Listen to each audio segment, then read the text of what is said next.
하늘의 귀한 놀라운 사랑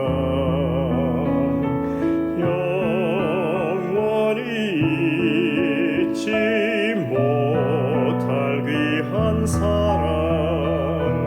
내 작은 몸과 마음으로는 주의 그 사랑 다 표현 못하네. 갈보리 십자가에 피 흘려 죽으시고 나의 모든 죄 대속하니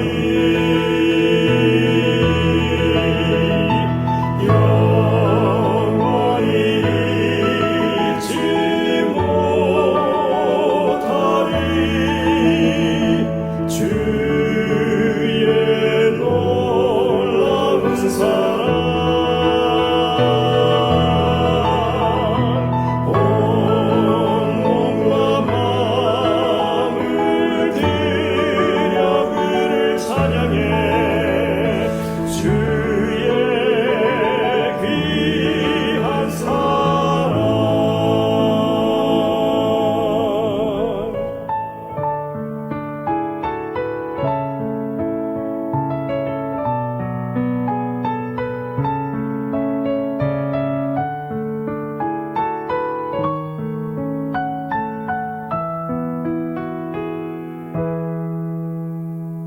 저 하늘의 귀한 놀라운 사랑 영원히 잊지 못할 귀한 사랑 내 작은 몸과 마음으로는 주의 그 사랑 다 표현 못하네. 갈보리 십자가에 피 흘려 죽으시고 나의 모든 죄 대속하니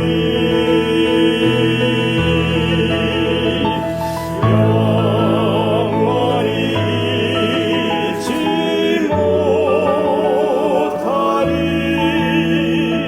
주의 놀라운 사랑 온 몸과 마음을 들여 그를 찬양해. 주의 귀한 사랑 주의 귀한 사랑 주의 귀한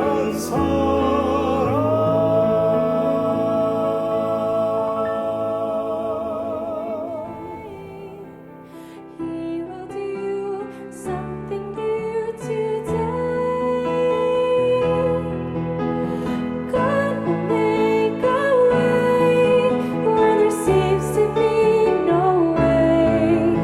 He works in ways we cannot see. He will make a way for me. He will be my guide. Hold me closely to His side. With love and strength for each new day, He will make a way. He will make a way. With love and strength for each new day, He will make a way. He will make a way.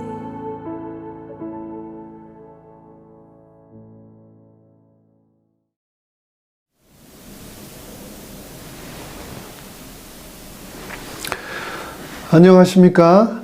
성도 여러분, 2023년 3월의 첫 안식일이 시작되는 이 시간, 방송을 통하여 퀸즈교회에서 보내드리는 영상 예배에 함께하신 여러분 모두를 예수님의 이름으로 환영합니다.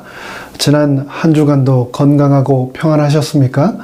정말 세월이 화살처럼 날아간다라고 하는 말이 가슴에 와 닿습니다. 2023년이 시작한 게 엊그저께 같은데 2달이 지나고 올해도 6분의 1이 벌써 흘렀습니다. 이제 새롭게 시작되는 3월, 만물이 다시금 생동하고 또 깨어나고 살아나는 이 3월에 우리의 신앙도 더욱더 왕성한 생명력으로 충만하게 되기를 간절히 바랍니다. 이제 준비된 특별한 찬양들을 함께 함으로 우리의 마음을 하늘로 향하는 시간을 갖겠습니다.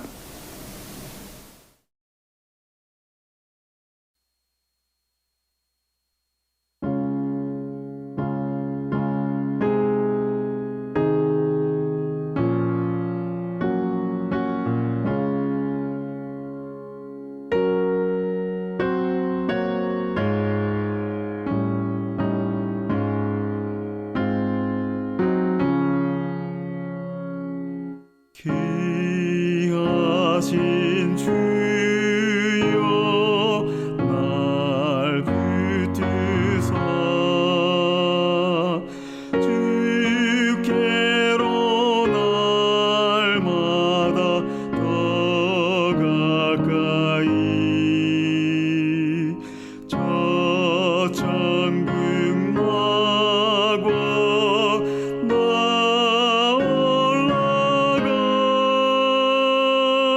그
내 맘속에 솟아난 이 평화는 깊이 묻힌 보배로다. 나의 보화를 캐내어 가져갈 자 그 누구도 없으리라.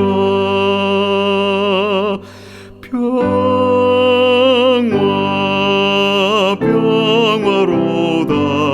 하늘 위에서 내려오네.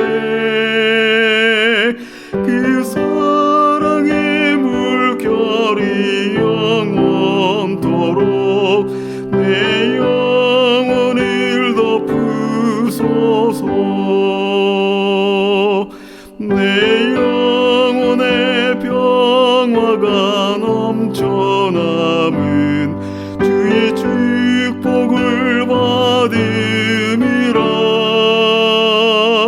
내가 주의 너 주님과 함께 있어 내 영혼이 편히 쉬네.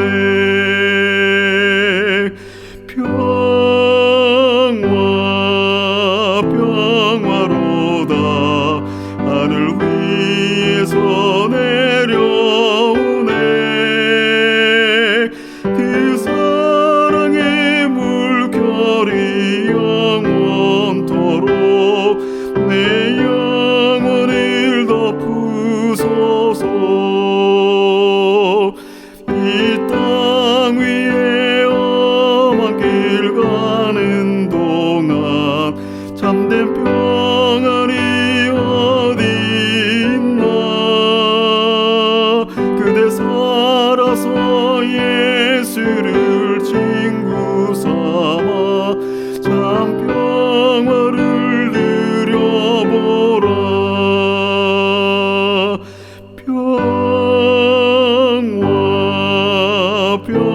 평화로다. 하늘 위에서 내려오네. 그 사랑의 물결이 영원토록 내 영혼을 덮으소서.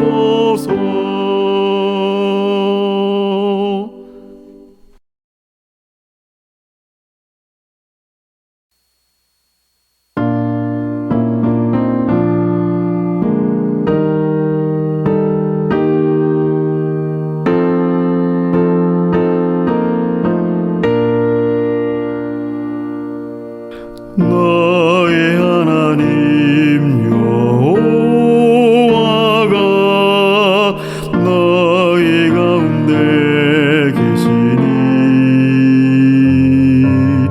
그는 구원을 베푸실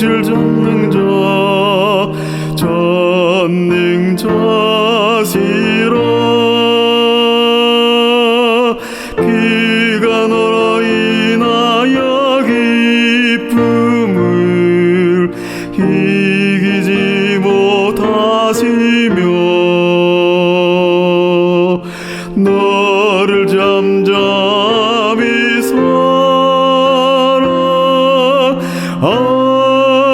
사랑하시며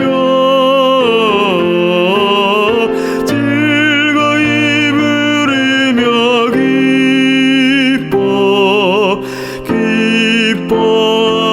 기뻐하시리라.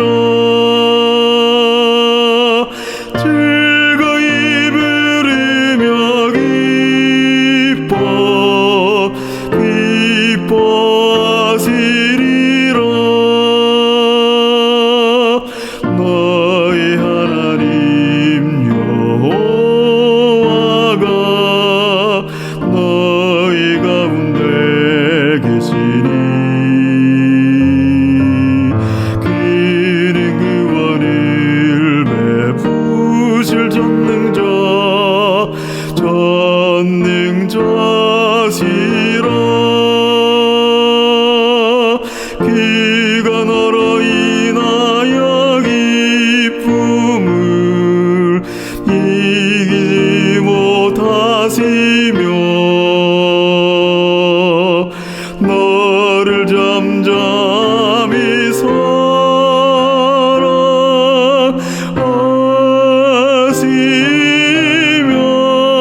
이제 시작하는 첫 찬미 468장 겸손히 주를 섬길 때 다 함께 찬양하시겠습니다. 찬미 후에 예배를 위하여 김성민 집사님께서 시작하는 기도 인도해 주시겠습니다.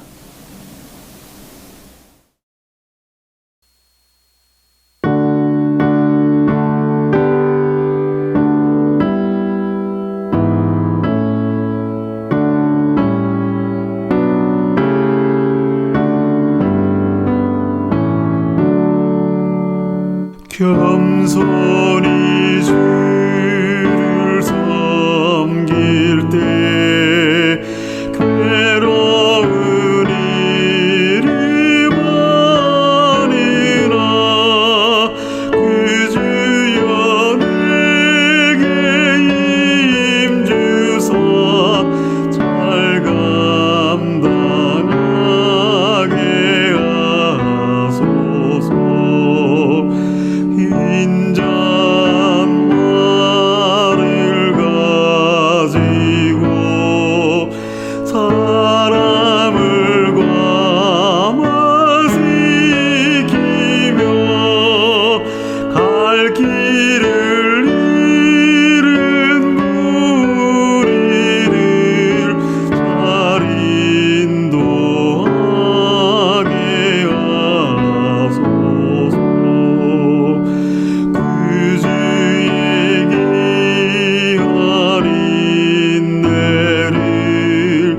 깨달아 알게 하시고 독실한 믿음 주셔서 늘 승리하게 하소서. 장래의 영광 보이사 소망이 되게 하시며 그 주와 함께 살면서 참 평강 얻게 하소서.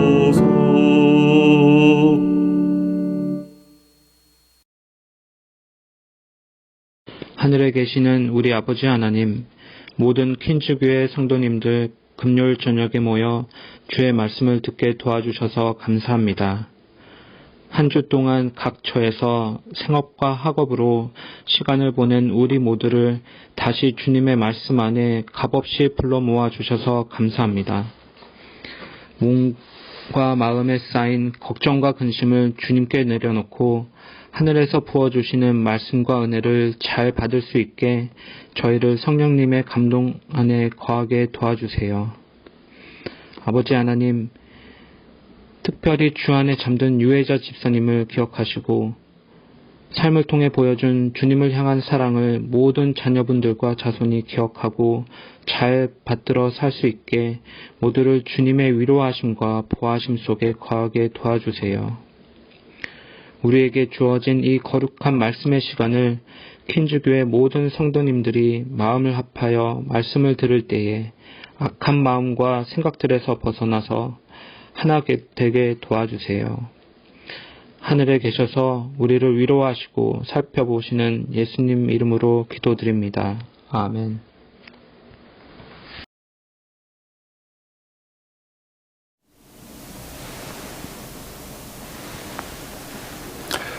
계절의 변화의 문턱에 들어온 우리 모두, 이제 3월의 첫 안식일이 시작되는 안식일 환영 예배 시간을 맞이하게 되었습니다. 이번 3월 한 달 동안은 오클라호마 교회를 섬기시는 전상훈 목사님께서 우리를 위해 특별한 말씀을 준비하셨습니다. 선포되는 말씀을 통하여 우리 모두 하나님 아버지의 음성을 들을 수 있게 되기를 간절히 바랍니다. 축복의 시간 되십시오.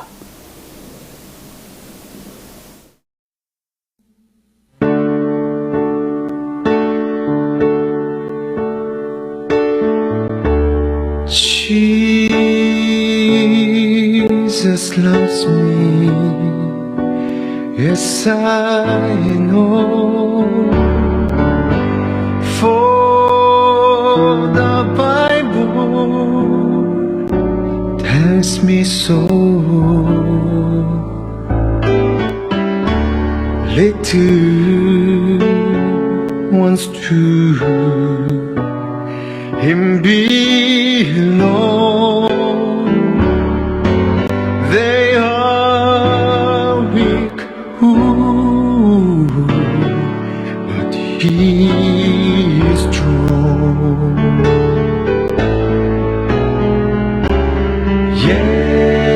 Yes, Jesus loves me. Yes, Jesus loves me.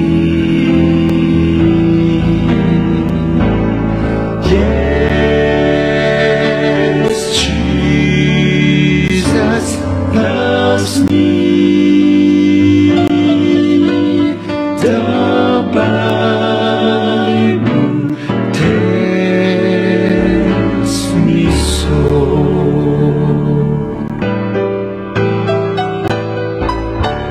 Now Jesus loves me, He who died. Heaven gate, He's gonna open wide. He will wash away all my sin, and that is little child.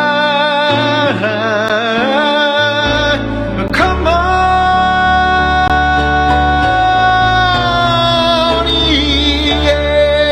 yes, Jesus loves me. Oh, yes, Jesus loves me.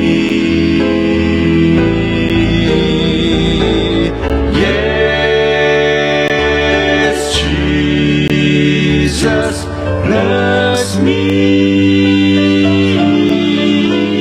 The Bible tells me so.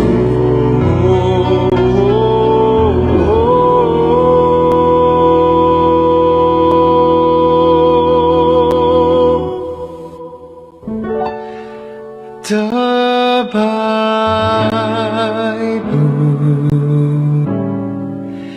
it tells me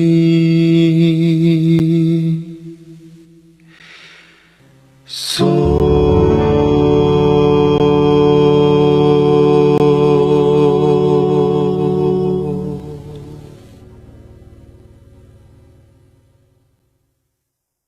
성도 여러분, 지난 한 주간 하나님의 은혜 가운데 평안하셨습니까? 참 밝고 아름다운 계절에 우리가 말씀으로 함께 만나게 되었습니다. 거룩한 하나님의 말씀을 열 때에 주께서 우리의 심령 가운데 역사하심으로 각자의 삶에 필요한 교훈들을 허락하시기를 이 시간 간절히 바라겠습니다. 앞으로 한 달 동안 저희는 마태복음 5장에서 7장까지 있는 예수님의 산상설교를 살펴보게 될 것입니다. 2000년 전 기대를 갖고 그곳에 말씀을 들으러 모였던 사람들처럼 우리의 삶 역시 예수님 앞에서 진리와 우리의 살아갈 길들을 발견하는 귀한 시간이 되기를 이 시간 간절히 바랍니다. 우주에 가는 사람들이 많아졌습니다. 과거에는 특별한 사람들만 우주의 특별한 목적을 위하여 갔지만은 우주를 체험하기 위하여 우주에 가는 사람들이 생겨나고 있습니다. 과학기술이 발전해도 여전히 많은 비용이 들어가지만 사람들은 선택적으로 이제 우주에 갈 수 있는 시대가 왔다라고 이야기합니다. 물론 첫 번째 조건은 어마어마한 비용을 내는 것이겠지만은 그것만큼 중요한 것은 그 사람이 우주에서 잘 적응할 수 있느냐의 문제입니다. 지구와 우주의 환경이 다르다는 것은 여러분들도 잘 알고 계실 것입니다. 그러나 우리가 중력이 없다는 것을 알고 있는 것과 그곳에서 직접 경험하는 것은 전혀 다른 문제라고 합니다. 그래서 우주에 가기 위해서는 그곳에서 어떤 환경과 만날 것이며 거기에 어떻게 대처해야 할지를 배우게 된다라고 이야기합니다. 우리가 어떤 곳에 대하여 개념적으로 아는 것과 내가 직접 그곳에 가본 것과는 커다란 차이가 있습니다. 제가 미국에 오기 전에 미국에 대해서 알고 있었습니다. 책에서도 보았고 TV에도 나오고 미국을 갔다 온 사람들도 만난 적이 있습니다. 그러나 저는 미국이 실제하는지 경험적으로 알지 못했습니다. 왜냐하면 그곳에 가본 적이 없었기 때문이었습니다. 미국에 실제로 와보니 이야기 들은 것이 맞는 것도 있고 새로운 것도 있다는 사실을 알게 되었습니다. 마태복음 5장에서 많은 사람들은 예수의 말씀을 듣기 위하여 갈릴리 언덕 위로 모였습니다. 그들 각자의 기대를 가지고 그들은 예수의 말씀을 듣기 위하여 그곳에 모였습니다. 사람들에게는 현실의 문제가 있었고 미래에 대한 소망이 있었습니다. 그들의 삶 가운데 경험하지 못하는 것들을 체험하기를 바랬고 그 가운데 해답을 발견하기 원했습니다. 그들은 예수에게 주목했습니다. 그분이라면 자신이 가지고 있는 이 문제들에 대하여 자신이 확신하지 못하는 것들에 대하여 시원한 해답을 주실 수 있다고 기대했기 때문이었습니다. 푸른 언덕에 앉아 거룩한 선생님의 말씀을 기다리는 동안 그들의 마음은 장래의 영광에 대한 생각으로 가득 찼다. 그 중에는 밉살스러운 로마인들을 지배하고 세계적인 대제국으로서의 부와 영광을 누릴 날이 오기를 학소고대하는 서기관과 바리새인들도 있었다. 가난한 농부들과 어부들은 비참한 그들의 오막살이와 변변치 못한 음식 그리고 고역의 생애와 기근의 공포가 모든 것이 풍족한 저택과 안락한 생애로 바뀔 것이라는 보증의 말씀을 듣는 것이 소원이었다. 그 시대의 사람들은 문제와 만나고 있었습니다. 먼저 그들은 삶의 고통 가운데 노출되었습니다. 그것은 가난과 질병이었습니다. 대부분의 사람들은 하루를 먹고 살아가기도 염려스러운 그들의 삶 가운데 빈곤의 문제를 안고 살아가고 있었습니다. 또 한 가지는 질병의 고통이었습니다. 그들 중 많은 자들이 거기에서 자유롭지 못했습니다. 그들의 당하는 죽음의 운명은 그들을 피해갈 수 없는 것이었습니다. 이 생에서 주어진 삶 가운데 육신의 고통 가운데 살아가는 것이 그들에게 대단히 큰 문제였습니다. 또 한 가지 그 시대를 뒤덮고 있는 문제는 영적 빈곤이었습니다. 사람들은 율법의 의무를 부담스러워했고 그들의 삶 어느 구석에서도 의로운 흔적이라고는 찾아볼 수 없는 자신의 삶이 과연 구원을 얻을 수 있을지 의문을 가지고 있었습니다. 이런 것들이 합쳐져서 그들의 미래는 매우 어두워 보였습니다. 그들이 사는 땅에서 찾을 수 없는, 그들이 발견할 수 없는 소망을 발견하기 위하여 그들은 예수의 앞에 나왔던 것입니다. 사람들의 앞에 예수께서 나타나셨습니다. 그리고 그분께서는 각자의 기대를 가지고 앉아있는 그들을 향하여서 이렇게 말씀하셨습니다. 심령이 가난한 자는 복이 있나니 천국이 그들의 것이며. 예수의 첫 마디는 사람들의 기대와 같지 않았습니다. 예수께서 하신 말씀 가운데는 자신에 대한 설명이 없었습니다. 자기 자신에 대한 자랑이 없었습니다. 그분께서는 사람들에게 말씀하시기를 심령이 가난한 자가 천국의 복을 얻게 될 것이라고 말씀하시는 것이었습니다. 사람들에게 있어서 무엇을 얻는다는 것은 어떤 조건을 가지고 있는 것을 의미합니다. 그런데 그곳에 온 많은 사람들은 아무런 조건을 가지고 있지 않았습니다. 그들은 감히 위대한 나라를 생각하기 이전에 자신의 삶의 작은 문제들이 해결되길 바라고 그곳에 온 것이었습니다. 그런데 그런 결핍을 가진 자들에게 천국이 주어진다는 선언이 가장 먼저 선포되었던 것입니다. 그 자리에 있던 사람들의 마음은 두 가지로 갈렸습니다. 내가 가진 것이 많고 충분하다고 생각하였던 자들도 그 자리에 있었습니다. 그들에게 예수의 말씀은 어쩌면 불편했을 것입니다. 그러나 그 자리에 있던 대부분의 사람들은 그것을 이해하기는 어렵지만은 그분께서 하시는 말씀이 자신의 삶에 가까이 다가오는 것을 느끼게 되었을 것입니다. 처음 하신 예수의 말씀 가운데 나타난 분명한 교훈은 그분께서는 자신의 빈곤함을 깨닫고 누군가의 도움을 필요로 하는 자들에게 천국의 복을 허락하신다는 것이었습니다. 그분은 뒤이어서 두 번째 복을 말씀하십니다. 애통하는 자는 복이 있나니 그들이 위로를 받을 것이며. 사람들은 자신의 상태를 자각하는 사람과 그렇지 못한 사람들이 있습니다. 인간은 누구나 죄 가운데서 고통당하고 있지만은 스스로의 처절한 형편에 대해서 알지 못하는 자들이 많습니다. 예수께서는 두 번째 복의 조건을 말씀하시니 그것은 자신의 죄된 상태를 애통하는 자에게 복이 있다고 말씀하시는 것입니다. 예수님의 두 번째 말씀 역시 사람들이 기대하던 것과는 달랐습니다. 그분께서는 지나온 삶에 있어서 어떠한 일들을 해낸 것에 대하여 인정하지 않으셨습니다. 그런 것에 관심을 두지 않으셨습니다. 오히려 자신의 문제에 대해서 더 깊이 깨닫고 무언가 변화가 필요하다고 느끼고 있는 애통하는 자들에게 이 축복이 주어질 것이라고 그분께서 말씀하셨습니다. 예수께서는 세 번째 복을 말씀하십니다. 온유한 자는 복이 있나니 그들이 땅을 기업으로 받을 것이며, 오늘날 화를 잘 내지 않고 친절한 품성을 가지는 것은 사람들 사이에서 좋은 장점으로 여겨집니다. 그런데 예수님 시대에는 그러지 않았던 것 같습니다. 온유한 자가 복을 얻는다는 것은 그들에게 대단히 생소한 이야기였습니다. 첫 번째부터 세 번째까지 예수님께서 그들에게 말씀하시는 이 모든 복들은 사람들의 통념과는 정반대의 것들이었습니다. 그래서 어떤 사람들은 받아들이기를 예수는 매우 급진적인 사람이고 이 사회의 모든 가치체계를 전복하기 위하여 온 혁명가 같은 존재구나라고 생각하기도 하였습니다. 산상보훈 14페이지는 그 당시 세계가 어떠했는지 이야기합니다. 부당한 대우를 받으면서도 참고 온유한 태도를 보이는 것은 이방인들이나 유대인들이 귀하게 여기는 특성이 아니었다.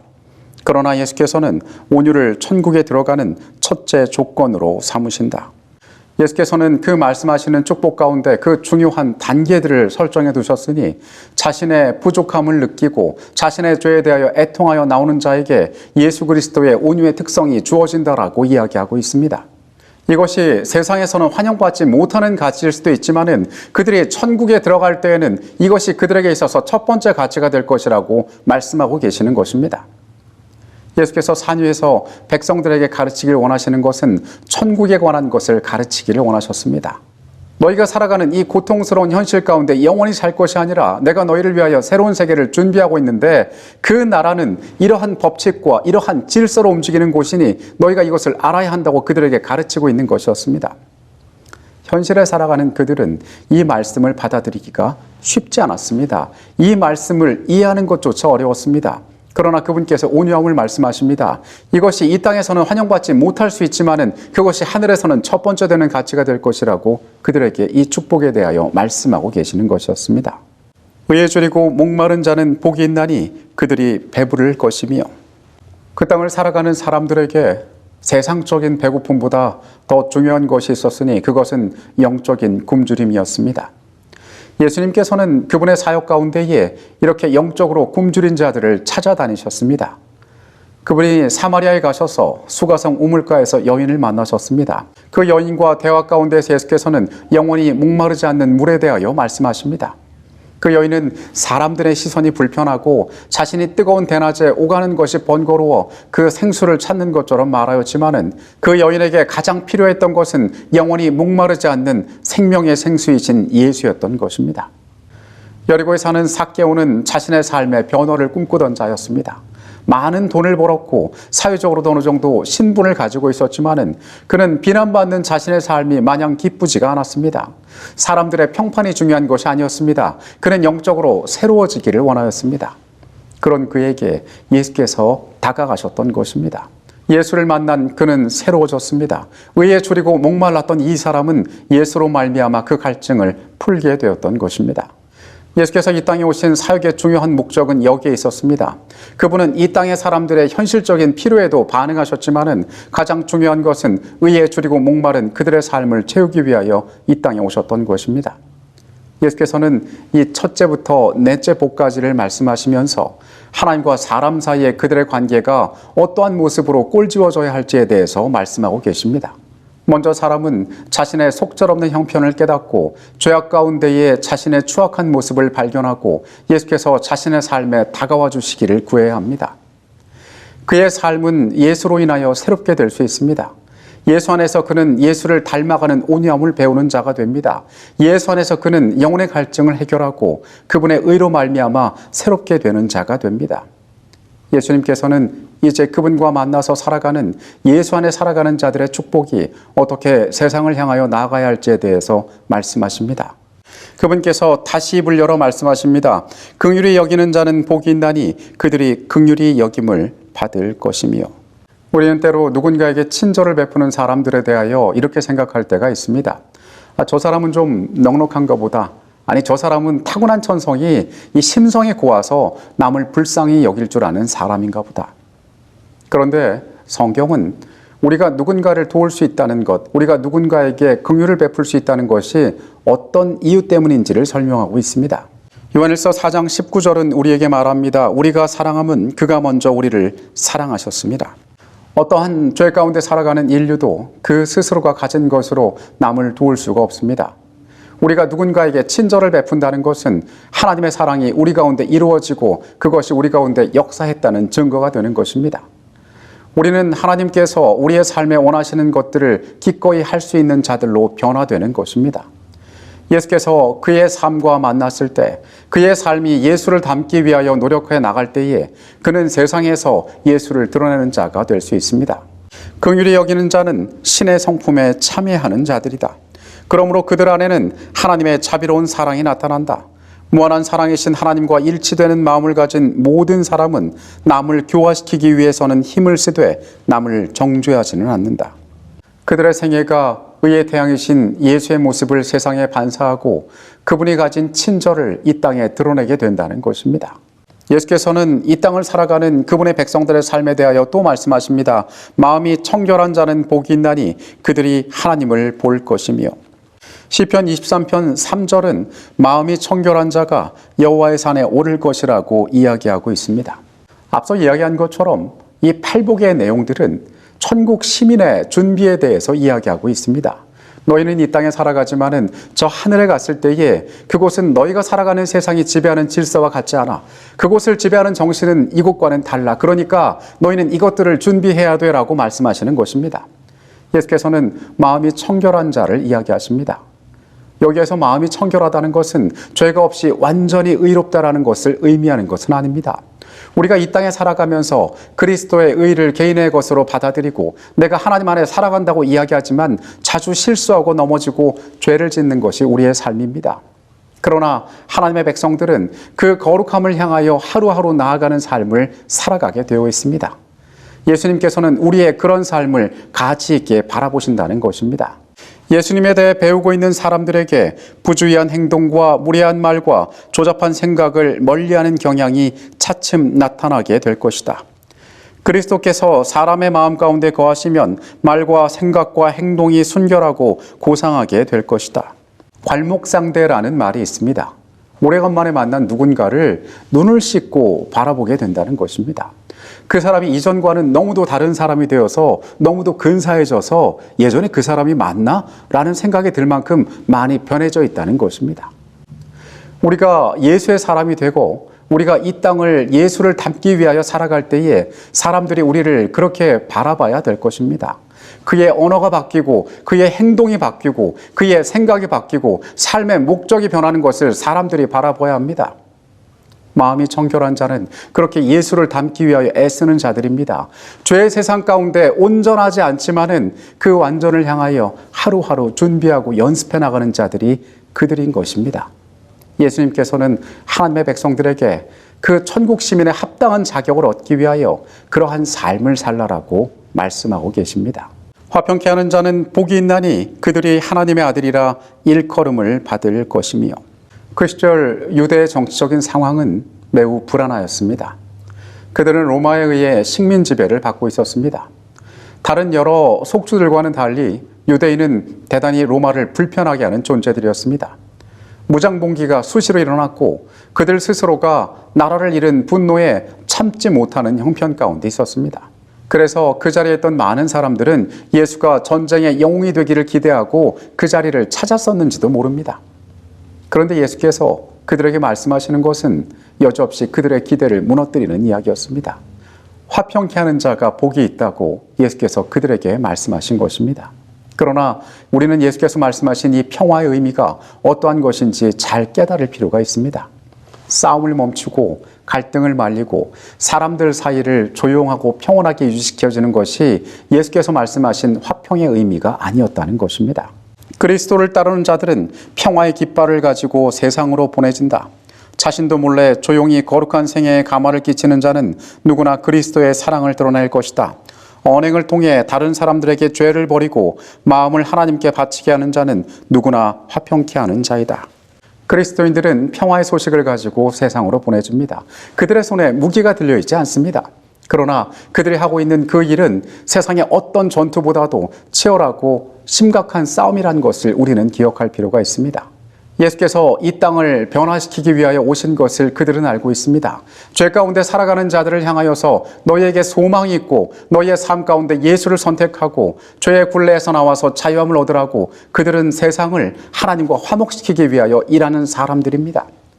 그들은 죄로 인하여 분리되었던 자들을 하늘과 화평하게 만드는 하나님의 일을 하는 사람들이라는 사실이 이 화평케 하는 자라는 말 가운데 담겨있는 의미입니다.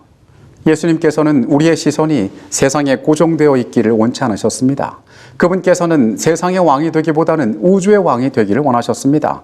사람들이 정치적인 문제로 압제당하는 것보다 그들의 죄의 죽음의 문제 가운데 고통당하는 것을 더 중요하게 보셨습니다. 그래서 그분의 투쟁은 여기에 초점이 맞추어져 있었던 것입니다. 마찬가지로 그분의 백성들 역시 죄 가운데 머무는 자들을 끄집어내어서 하나님의 나라로 옮기는 일에 함께하는 자들이 되어야 했습니다. 그들이 이러한 화평의 일들을 할 때에 하나님의 아들로 여김을 받을 것이라고 그분께서는 말씀하신 것입니다. 의를 위하여 박해를 받는 자는 복이 있나니 천국의 그들의 것입니다. 앞서 언급했던 화평케 하는 자들, 그들이 그들의 삶을 통하여서 하나님과 죄인의 관계를 화목시키기 위하여 애쓰는 자들은 숙명적으로 박해의 운명을 만나게 될 것이었습니다. 요한복음 15장 19절은 말합니다. 너희가 세상에 속하였으면 세상이 자기의 것을 사랑할 것이나 너희는 세상에 속한 자가 아니요 도리어 내가 너희를 세상에서 택하였기 때문에 세상이 너희를 미워하느니라. 우리가 예수를 선택하고 그분의 나라를 우리의 삶에 더 중요한 것으로 받아들이고 하나님의 방법대로 이 땅을 살아가게 된다면 우리는 더 이상 세상에 속한 자가 되지 않습니다. 그래서 세상이 우리를 미워할 것이라고 예수께서는 말씀하십니다. 그리스도인 삶에 있어서 이것은 예수의 고난에 동참하는 이 경험은 최고의 영예가 될 것이었습니다. 사람들은 그들의 삶의 문제 해결을 바라고 그곳에 왔습니다. 그들이 미워하는 정치적인 적을 제거하기를 원했습니다. 그들의 빈곤한 삶이 풍요롭고 넉넉해지기를 원했습니다. 그러나 예수께서는 그들에게 말씀하시기를 나의 고난에 참여하는 것이 너희의 삶의 최고의 영광이 될 것이라고 이야기하십니다. 예수님의 제자 가운데 두 사람이 어머니와 함께 예수님을 찾아왔습니다. 하나는 그의 우편에, 하나는 좌편에 주께서 나라를 얻으실 때 앉혀주십시오. 예수께서 그들에게 묻습니다. 나의 가는 길에 그 잔을 너희가 마실 수 있겠냐고. 그들은 그 의미를 잘 알지 못하였습니다. 그러나 기꺼이 그러겠다고 대답했습니다. 그들은 야고보와 요한이었습니다. 그들이 기꺼이 그 잔을 마심으로 예수 그리스도의 고난에 동참함으로 그분이 그들에게 주시는 가장 영예로운 경험을 그들의 생애에서 얻었습니다. 천국의 법칙은 이렇게 세상의 것과는 전혀 다른 길들을 그들에게 소개하고 있었습니다. 그들은 그곳에서 예수의 이 말씀을 참으로 이해할 필요가 있었습니다.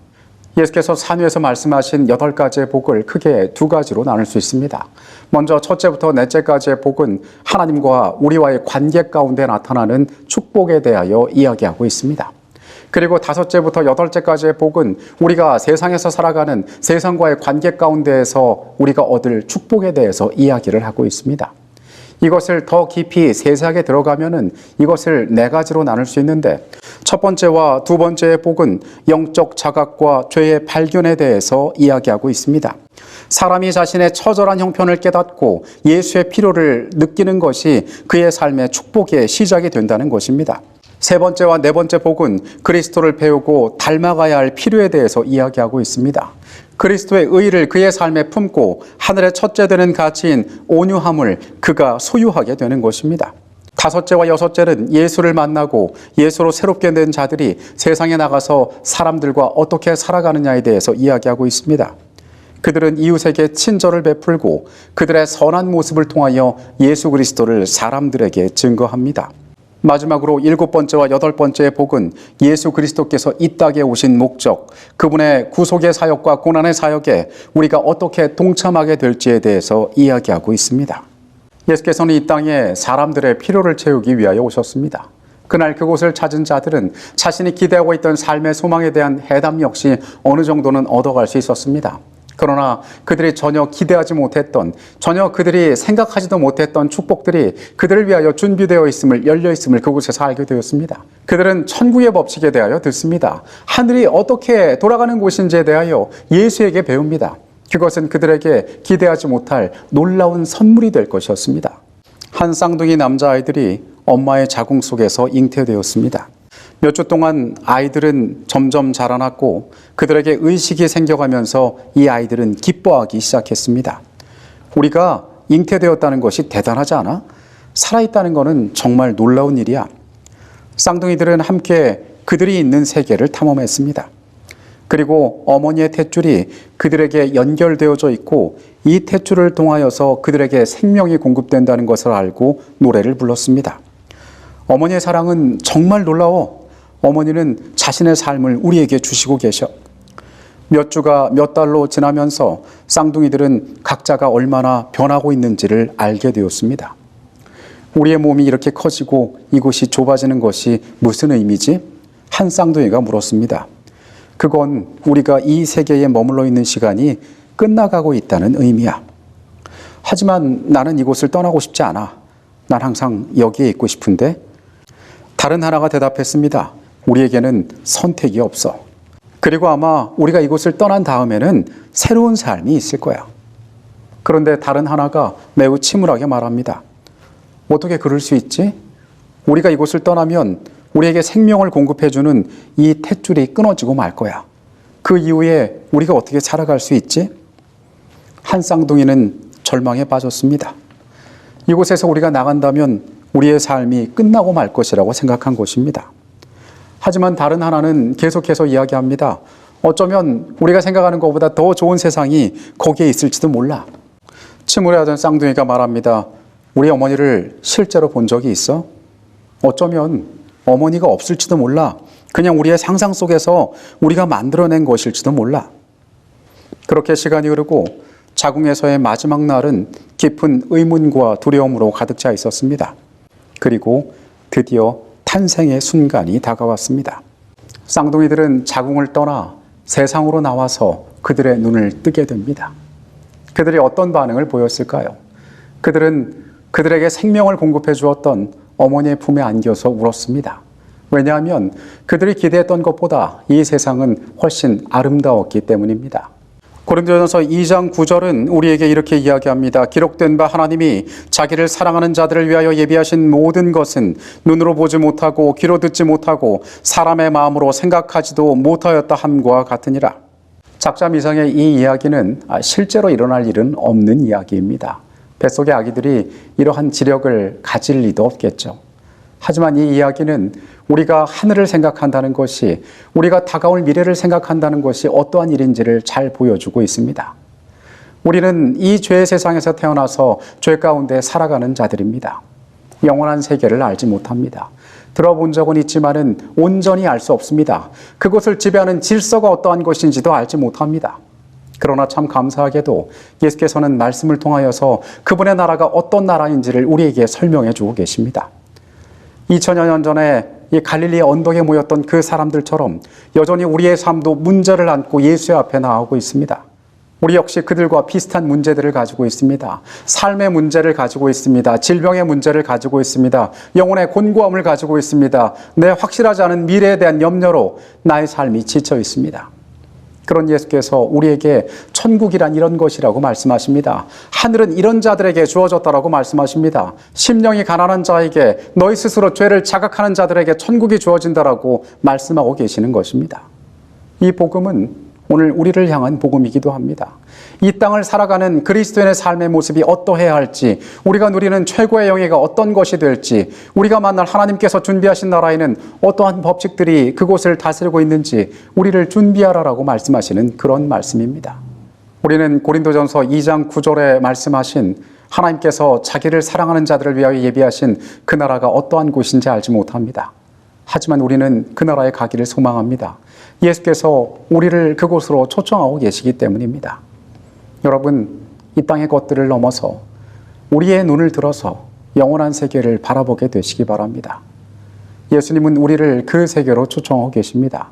그 나라에 합당한 사람으로 우리의 모습들을 변화시키게 되시기를 바라겠습니다. 이 땅의 것에 매몰될 것이 아니라 천국의 법칙대로 삶을 가꾸어 나가게 되시기 바랍니다. 주께서 우리의 삶을 사랑하십니다. 우리가 세상 가운데에서 하나님을 닮은 자로서 하나님의 일을 하는 자로서 우리의 모습이 온전히 서 있게 되기를 간절히 바라겠습니다. 이 시간 말씀을 마치겠습니다. 기도하시겠습니다. 거룩하신 아버지 하나님, 우리가 이 땅의 것들에만 우리의 눈길을 주며 살아가고 있지는 않습니까? 주님, 우리에게 하시는 말씀을 우리가 귀 기울여 듣게 하여 주시옵소서. 하나님의 나라가 어떠한 곳이며 그곳이 어떤 질서 가운데 어떠한 원칙 가운데 세워졌는지 우리가 배우기를 원합니다.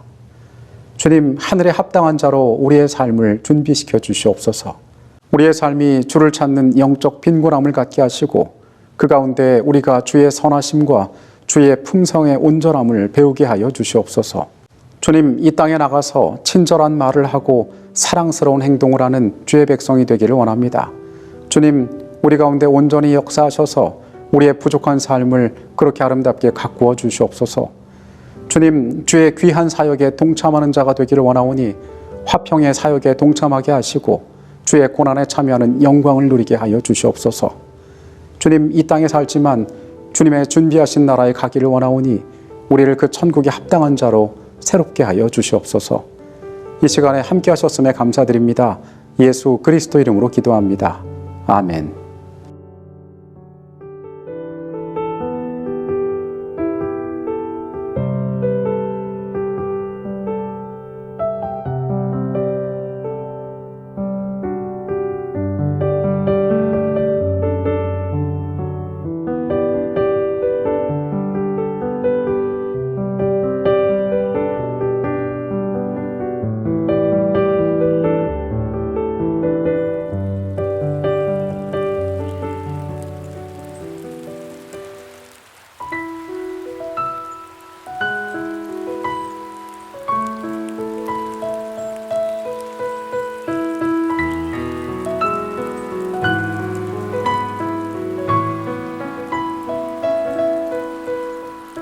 주여 메마른 내 영혼 지금 갈급합니다.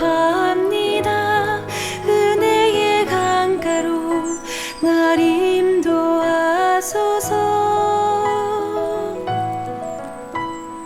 목마른 사슴 헤매듯 주를 찾기 원하네.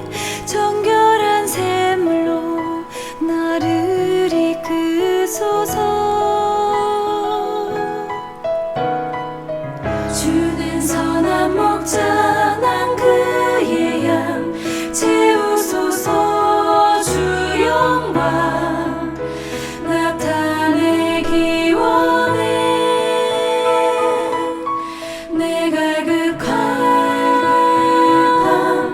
목마른 내 영혼 하늘의 문을 열어 은혜의 비로 마음의 봄비 같이 내게 내리시니 주님을 찬양해 찬양.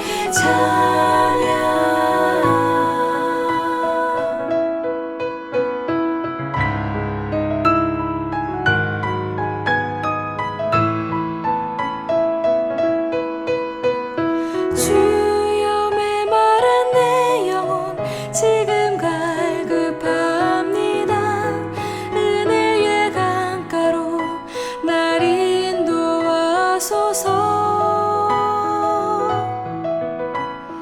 목마른 사슴에 매듯 주를 찾기 원하네. 정결한 샘물로 나를 이끄소서. 주는 토기장이 나는 지는 빚으소서. 주 영상 나타내기 원해. 내 갈급한 목마른 내 영혼